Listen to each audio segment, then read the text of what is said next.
बड़ी खबर का रुख करते हैं। कोटा एसीबी की कार्रवाई। थाना प्रभारी जितेंद्र सिंह और दलाल बिट्टू शर्मा को ट्रैप किया गया। कृषि मंडी अटरू में हुआ लेन देन और मारपीट मामले में केस हल्का करने के एवज में घूस मांगी गई थी। तो इस वक्त की बड़ी खबर, केस हल्का करने के एवज में घूस मांगी गई और घूस लेते हुए धरे गए। 12 के अटरू से खबर है। कोटा एसीबी की कार्रवाई। थाना प्रभारी जितेंद्र सिंह और दलाल बिट्टू शर्मा को ट्रैप किया। हमारे सहयोगी प्रदीप जुड़ गए हैं। प्रदीप, जरा बताइए कितने की घूस ले रहे थे जिस दौरान ट्रैप किया गया?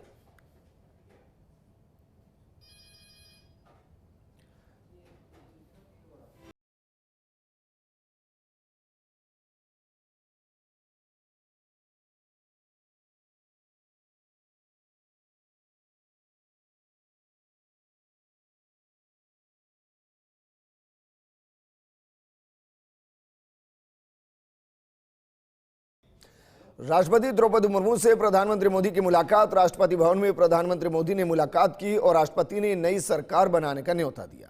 राष्ट्रपति से मुलाकात के बाद प्रधानमंत्री मोदी ने प्रेस कॉन्फ्रेंस की।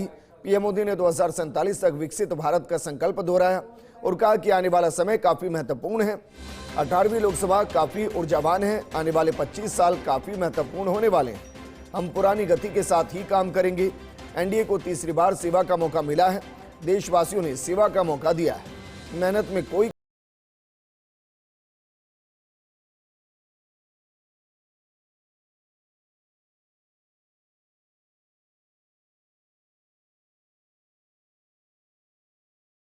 तौर पर मैंने राष्ट्रपति जी को कहा है कि हमें 9 तारीख शाम को सुविधा रहेगी। अब बाकी डिटेल तो राष्ट्रपति भवन वर्कआउट करेगा और हम तब तक मंत्रिपरिषद की सूची राष्ट्रपति जी को सुपुर्द करेंगे। उसके बाद शपथ समारोह होगा। साथियों, सरकार एनडीए की एक प्रकार से एनडीए 1, एनडीए 2 और एनडीए 3 ये एक निरंतरता है और हमारे संकल्पों को लेकर के, सुशासन के प्रति हमारी प्रतिबद्धता को लेकर के और देश के सामान्य जन के सपनों को पूरा करने के प्रयास के रूप में इस निरंतरता को हम और अधिक ऊर्जा के साथ और अधिक व्यापक विजन के साथ आगे बढ़ाएंगे और समय सीमा में लक्ष्यों को प्राप्त करने का हमारा प्रयास रहेगा। 2014 में मैं बहुत नया था। मुझे अब एक लंबे समय तक इस कार्य का अनुभव मिला है, हमारी टीम को अनुभव मिला है और इसलिए हमारे लिए अब तुरंत ही काम को आगे बढ़ाना बहुत ही सरल रहने वाला है और इस अनुभव का लाभ भी देश की सेवा करने में मिलने वाला है। इन 10 साल के कार्यकाल के दरमियान भारत की वैश्विक जो छवि बनी है, दुनिया के लिए एक विश्व बंधु के रूप में भारत उभरा है, इसका मैक्सिमम एडवांटेज अब शुरू हो रहा है और मुझे पक्का विश्वास है ये 5 वर्ष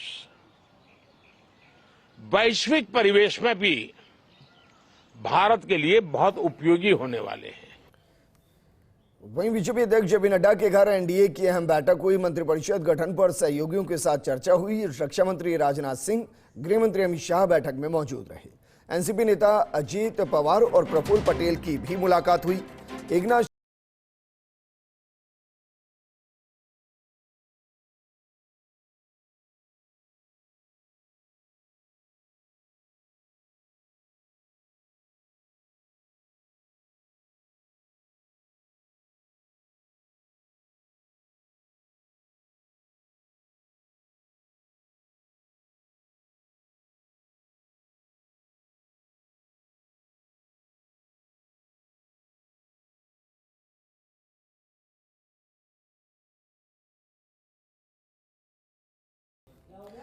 वहीं विधानसभा में बैठकों का दौर चला। जन लेखा समिति, प्राक्कलन समिति, अधीनस्थ विधान समिति, अनुसूचित जनजाति कल्याण संबंधी समिति, पिछड़े वर्ग कल्याण संबंधी समिति की बैठकें हुई। जन लेखा समिति की बैठक में नेता प्रतिपक्ष टीकाराम जूली ने ब्यूरोक्रेसी पर निशाना साधा। जूली ने कहा कि जनहित के मुद्दे के क्रियान्वयन को लेकर ब्यूरोक्रेसी के जवाबदेही तय होनी चाहिए। विधायक और आश्वासन समिति के सभापति जितेंद्र गोठवाल ने कहा कि इस दौरान 382 सवाल ऐसे पाए गए जिसमें संबंधित विभाग या अधिकारियों ने जवाब ही नहीं दिया। विधानसभा सदस्यों द्वारा जनता से जुड़े सवालों को सदन में उठाया जाता है, लेकिन संबंधित विभाग के अधिकारियों द्वारा उनके सवालों के जवाब तक नहीं दिए जाते। ये स्थिति गंभीर और चिंतनीय है। गोठवाल ने कहा कि अब राजस्थान में राज बदल गया है। राजस्थान में बीजेपी की डबल इंजन सरकार जनता से जुड़े हर विषय पर गंभीर है। मजलाल सरकार में अधिकारियों और कर्मचारियों द्वारा लापरवाही बरतने पर उनके खिलाफ सख्त कार्रवाई की जाए। सदन के लंबित मामलों के जवाब नहीं देने पर समिति की तरफ से विधानसभा अध्यक्ष से लापरवाह अधिकारियों के खिलाफ कार्रवाई की सिफारिश की जाएगी। जब मुख्यमंत्री जी और विभागों के मंत्री जी पूरी कमांड नहीं रखेंगे तो ब्यूरोक्रेसी तो बेलगाम होगी। लेकिन विधानसभा का जो दायित्व है, जो विधानसभा की ताकत है, वो कहीं ब्यूरोक्रेसी को मैं समझता हूँ हावी नहीं होने देगी। लगातार कमेटियों की मीटिंग भी चल रहे हैं, अभी एग्जामिन भी चलेंगे।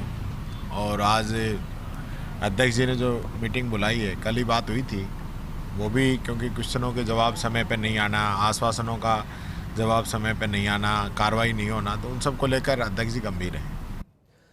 मुख्य सचिव सुधांशु पंत ने ऑनलाइन मॉनिटरिंग के लिए आंगनबाड़ी केंद्र में कार्यरत महिला कार्यकर्ताओं को स्मार्टफोन या टैबलेट देने के निर्देश दिए। सचिवालय में WCD विभाग की बैठक की अध्यक्षता करते हुए उन्होंने कहा कि दैनिक समय सारणी को ऑनलाइन किया जाए। साथ ही प्रत्येक आंगनबाड़ी केंद्र द्वारा एक व्हाट्सएप ग्रुप बनाकर बच्चों के अभिभावकों को उसमें जोड़ा जाए। सचिवालय में CS ने महिला बाल विकास विभाग की बैठक ली और इसमें उन्होंने निर्देश दिए कि आंगनबाड़ी में आने वाले बच्चों का विस्तृत डाटा तैयार किया जाए, जिसमें स्वास्थ्य रिकॉर्ड, अभिभावकों का ब्यौरा शामिल हो। उन्होंने आंगनबाड़ी केंद्रों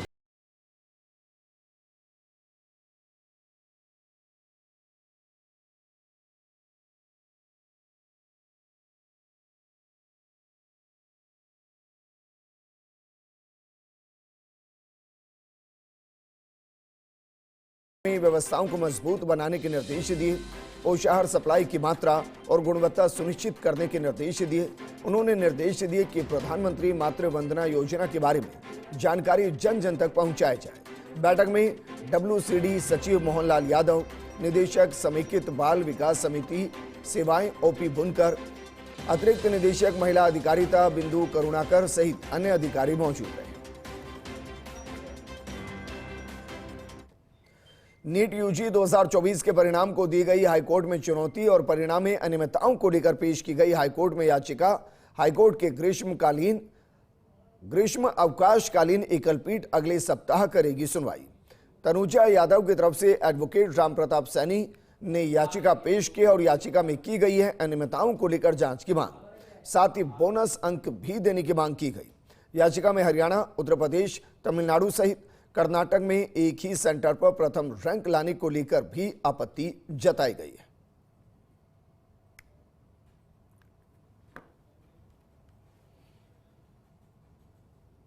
नीट 2024 को लेकर राजस्थान हाईकोर्ट में आज तनुजा यादव ने एक याचिका लगाई है जिसमें उसके परिणाम को चुनौती दी है। साथ ही जो विद्याश्रम स्कूल के अंदर उन्हें लेट जो OMR शीट और पेपर दिया गया था, आधे घंटे बाद में दिया गया था, तो उन्हें बोनस अंक दिया जाना चाहिए। ये दो विषय को लेकर याचिका लगाई है। साथ ही एक और इसमें चैलेंज किया है कि जो हरियाणा के अंदर कुछ स्टेशन के ऊपर जो पेपर सेंटर है, वहां पे जो टॉपर है वो एक ही रूम में आए हैं, वह अन्य जगह भी कई जगह इन्होंने टॉप किया है। एक ही रूम के अंदर कैंडिडेट्स जो टॉपर है उनके नंबर आए। इसको लेकर हमें एक याचिका लगी है। प्रदेश सरकार की तरफ से चलाए जा रहे ऑपरेशन ब्लैक थंडर के तहत झुंझुनू स्वास्थ्य विभाग और सहायक औषधि नियंत्रक ने संयुक्त कार्रवाई करते हुए बगैर एलोपैथिक डॉक्टर के चल रहे जमजम अस्पताल को पकड़ा है।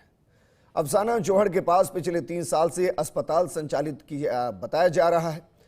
BSc नर्सिंग कर्मी और ANM दोनों मिलकर अस्पताल चला रहे हैं।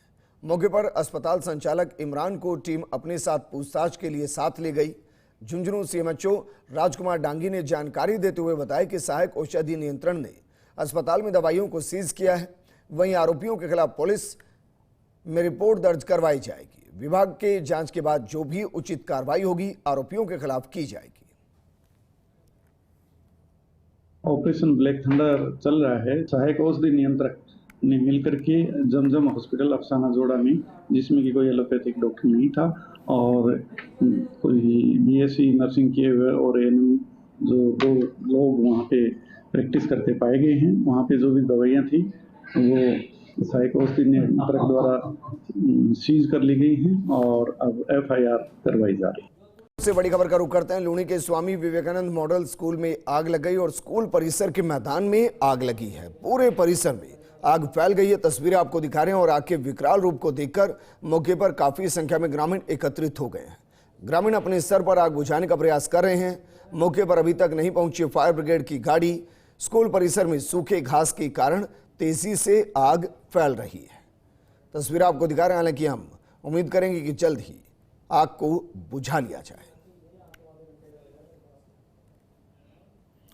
प्रदूषण नियंत्रण मंडल की तरफ से विश्व पर्यावरण दिवस सप्ताह के अंतर्गत पर्यावरण संरक्षण हेतु जारी जन जागरूकता कार्यक्रमों की श्रृंखला में सार्वजनिक पार्कों में पर्यावरण संरक्षण से संबंधित प्रश्नोत्तरी प्रतियोगिता का आयोजन किया गया और इसी के साथ जवाहर नगर स्थित कच्ची बस्ती क्षेत्र में कपड़े के थैलों का वितरण किया गया और प्लास्टिक निर्मित उत्पादों जैसे प्लास्टिक कैरी बैग्स और सिंगल यूज प्लास्टिक उत्पादों का उपयोग न करने के संबंध में नुक्कड़ नाटक के जरिए जागरूक किया गया। बच्चों को पर्यावरण के प्रति जागरूक करवाया गया। निजी विद्यालयों में पर्यावरण जागरूकता पर कार्यक्रम आयोजित किए गए। मंडल द्वारा पेट्रोल पंप पर वाहनों को निःशुल्क पीयूसी प्रमाण पत्र के साथ कपड़े के थैले और सीड ब्लॉक्स भी वितरित किए गए।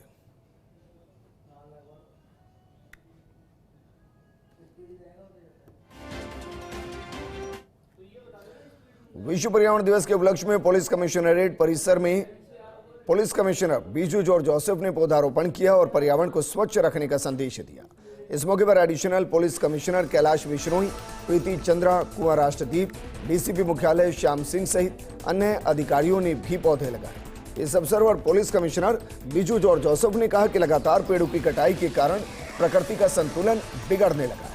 ऐसे में सभी को चाहिए कि खुद भी पौधे लगाएं और अपने बच्चों को भी पेड़ों का महत्व समझाते हुए पेड़ों की रक्षा करने की सीख दें।